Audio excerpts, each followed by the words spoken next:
Саламатсыздар, урматтуу Чалкан медиа каналынын көрөрмандары, өлкөбүздө алынган акыркы сааттагы жаңылыктар менен сиздерди тааныштырабыз. Каналыбызга катталып, ой пикирлериңиздер менен бөлүшүңүздөр.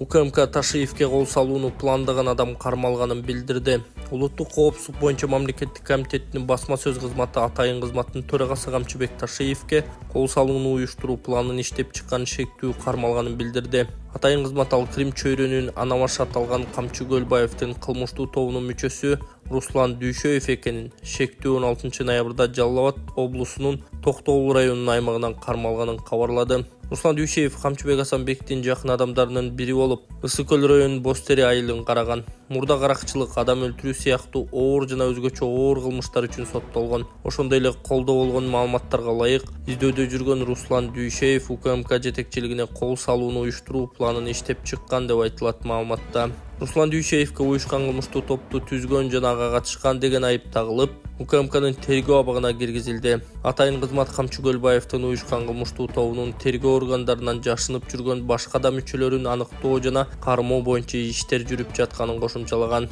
Шектүүнүн жакындары же адвокаты менен сүйлөшүүгө мүмкүнчүлүк болгон жок. Кыргызстанда Крим чөйрөнүн Анамаш аталган Камчы Көлбаев 2023 жылы 4 октябрда Бишкекте улуттук коопсуздук боюнча мамлекеттик комитеттин атайын операциясы маалында өлтүрүлгөн.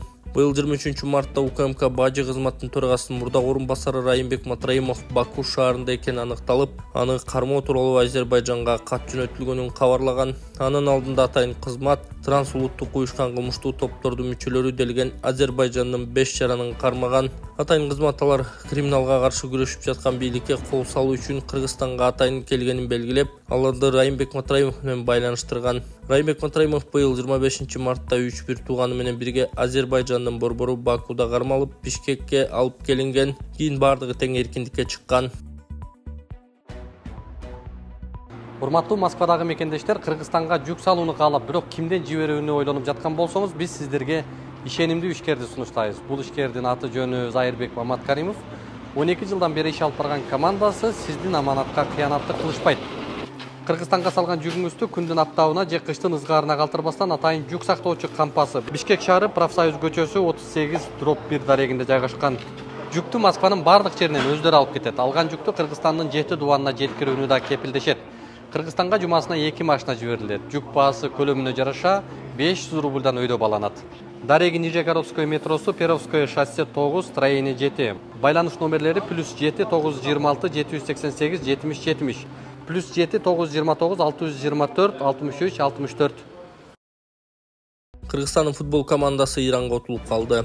Кыргызстандын футбол командасы Иранга 2-3 эсеби менен жеңилип калды. Оюн Бишкектеги Дөлөн Өмүрзаков атындагы стадиондо өттү. Мелдештин биринчи бөлүгүндө каршылаштар 2 гол киргизүүгө үлгүрдү.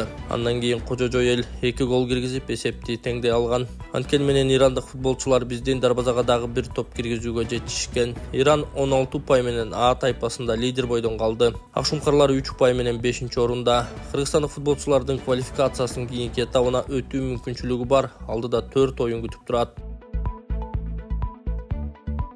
Бишкекте аял киши катуу сабалып каза болгон, шектүү кармалды. Бишкекте аял киши катуу сабалып каза болгон, бул тууралуу Ленин райондук милициясынан билдиришти. Милициянын маалымат боюнча 9 ноябрга караган түнү шаарда 30-35 жаштагы аялдын сөөгү табылган, кийин ал 38 жаштагы НВ экени аныкталган. Аталган факт боюнча кылмыш жаза кодексинин 130-беренесинин 3-бөлүгү адам өлүмүнө алып келген соолукка оор залал келтирүү менен кылмыш иши козголгон. Иликтөө иштеринин натыйжасында шектүү катар 33 жаштагы жаран кармалган. Ал соттун чечими менен тергөө аяктаганга чейин 2 айга камакка алынган. Тергөө иштери улантылууда.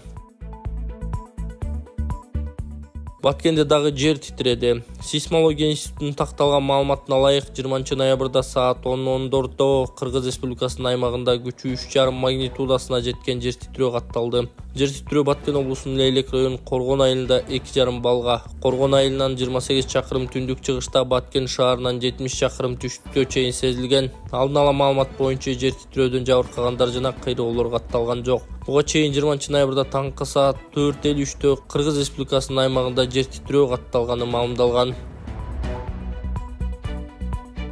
Бензин менен дизель кымбаттайт. Кыргызстанда жаңы жыйым киргизилет.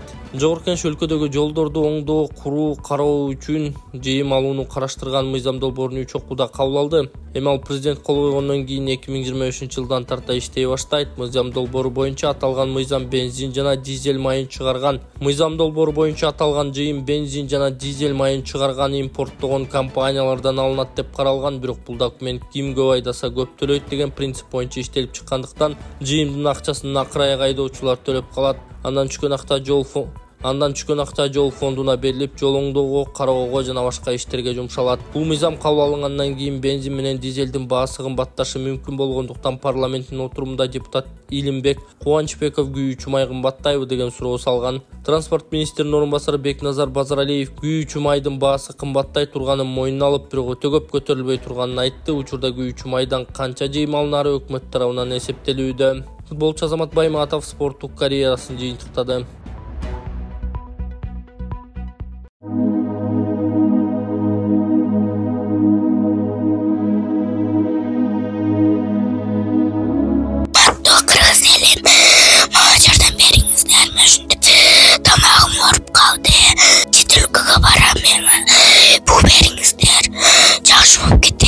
Эгер колуңуздардан келсе дагы жардам берип коюңуздар. Өтө оор шарттабыз. Азырда дам кысылып, тезирээк барып операция кылдырышыбыз керек. Чет өлкөгө $45,000 сурап атат. Чет өлкөгө апарыш үчүн ол каражат бизде жок. Эгер колуңуздардан келсе жардам берип коюңуздар. Сиздерден сураныч. Диагнозу голосовой гортани деп чыккан. Тамагыда бул сүйлөй турган голосойдо. Ушул өскөндө сүйлөй албай калат. 1 метр жерге да ушу угулбай калат. Бир ан жерде калып кетеби деп коркомун. Үнү да чыкпайт. Мектепке барса балдар камситация, сакоосу жакшы сүйлөй албайсың деп. Ошо кызым элдин арасына кошулуп кыз болуп кетиш үчүн жардам берип коюңуздар. Өтө суранам сиздерден. $45,000 керек чет өлкөгө апарганы. Үй жайларыбызга эч нерсебиз калбады. Сиздерден сураныш, жардам берип коюңуздар. М-банк Анархан деп чыгат, Сбербанк Гүнназик деп чыгат. М-банктагы номерге чалсаңыздар тактап мен өзүмдө болот. Сураныш, сиздерден жардам берип коюңуздар. Жакшы болуп кетсин деп Кудайдан түнү күнү Кудайдан тилеймин. Битте кызым бар. Ошо кызым үчүн жардам берип коюңуздар. Кыргызстандык футболчу улуттук кураманын мурдагы капитаны Азамат Байматов спорттук карьерасын жыйынтыктады. Бул тууралуу Кыргыз футбол бирикмесинен билдиришти. 19 ноябрда Дөлөн Өмүрзаков атындагы стадиондо Байматовду узатуу аземи болгон. Кыргыз футбол бирикмесинин президентинин орун басары Нурдин Букуев спортчуга эстеликке футболка берген. Байматов Кыргызстандын курамасынын катарында 2013-жылдын 17 февралында ойной баштап, жалпы 35 беттеши өткөргөн. Бишкектеги ВФ центр соода борборунда өрт чыгып өчүрүлдү. Бишкек шаарынын 1-май районунда алдын ала маалымат боюнча Байтик Баатыр көчөсүндөгү ВФ центр соода борборунун 3-кабатында жайгашкан Оз Хузур Сукурет кафесинен өрт чыккандыгы тууралуу маалымат түшкөн. Бул тууралуу Өзгө Чыгырдал министрлигинен маалымдашты. Өрттү өчүргө саат 10:17 Октябрь райондук номер 5 Өзгө Чыгырдал бөлүмүнөн 2 бөлүм жана 1 автошаты жана штаб тартылды. Кафенин аба сордургучтарынан чыккан өрт саат 16:46 чектөөгө алынып, саат 10:52 толук өчүрүлдү. Өрттүн жалпы аянты болжол менен 15 чарчы метр. Соода борбордон 150 адам эвакуацияланган. Жабыркагандар жок.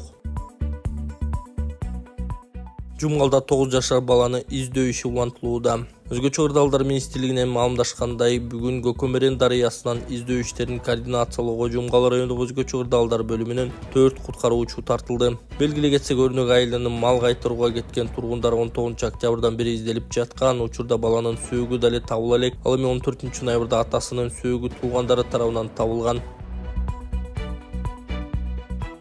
Ош шаарында биринчи жолу Волна ден соолукту чыңдоо борбору от массажы менен гайморит, простатит, грыжа, остеохондроз, куян, жел кабыз, артрит, артроз, тизем уун, баш оору, суук тийүүнү дарылоо жана гандин таякчалары менен жасалган массаж аркылуу кан айлануу системасын жакшыртуу, гайморитти дарылоо үчүн бет көмгөйчөлөрүнө от жагуу, андан соң табыгый чөптөрдөн жасалган порошокту мурунга үйлөп ириңдерди алып чыгаруу, төмөндөгү ооруларды айыктыруу үчүн дары чөптөргө сугарылган таякчалар менен массаж жасап, андан кийин от жагып, денедеги токсин, шлак, туздарды чыгаруу.